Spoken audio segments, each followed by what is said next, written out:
critically analyze all the schemes, techniques, tricks, laws, public edicts, everything that the dominant white society did to socially engineer you into the lowest level of a real-life monopoly game. You've been sold into it. You have no substantive leadership. The leadership you got right now is totally committed to what they set up under the benign neglect policy, which means let's fabricate all these other groups to take away the benefits that black folks should be getting. Let's give it to them. We'll fabricate new groups and call them fabricated classes. We'll now come up with things called minorities, poor folk, people of color, diversity, multicultural, and gays. Those are fabricated classes. Now, I wrote the first affirmative action plan in 1970 for the state of Florida. When I was over education for the state, I did not write it for minorities.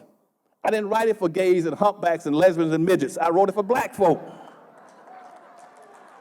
So in the history of this nation, they have given up over 1 billion acres of land to whites, free.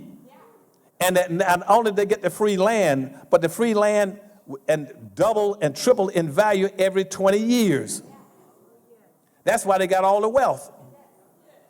And on that land, all the gold, silver, chrome, bauxite, magnesium, and timber increased in value. And out of that 1 billion acres of land. And by the same token, they denied giving black folk 40 acres. Forget civil rights. Go back and correct the conditions that you impose on black folk. You cannot deprive a group of people for 500 years of the fruits of their labor for no money, no value, no land, no history, nothing. And they say, go out and compete. Compete with what? And so I tell all my civil rights leaders, you are foolish with the things you keep pushing. Why do you keep telling black folk to go out and fight for equality and equal opportunity? I don't give a damn about no equality, equal opportunity.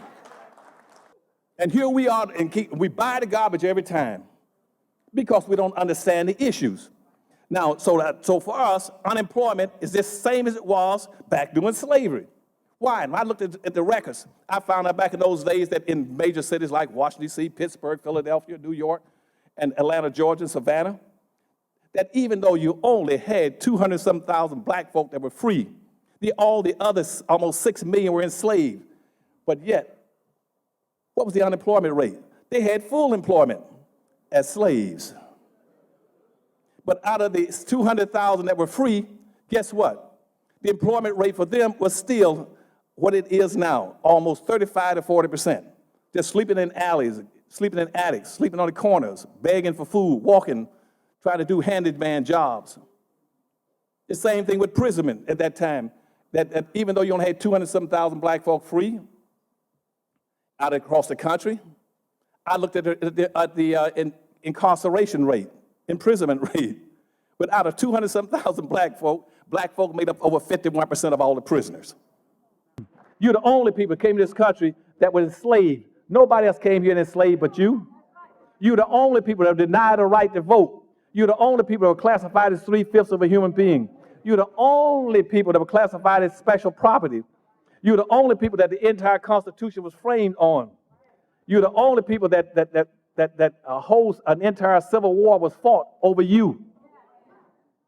And more importantly, you are the only and the most patriotic people in America.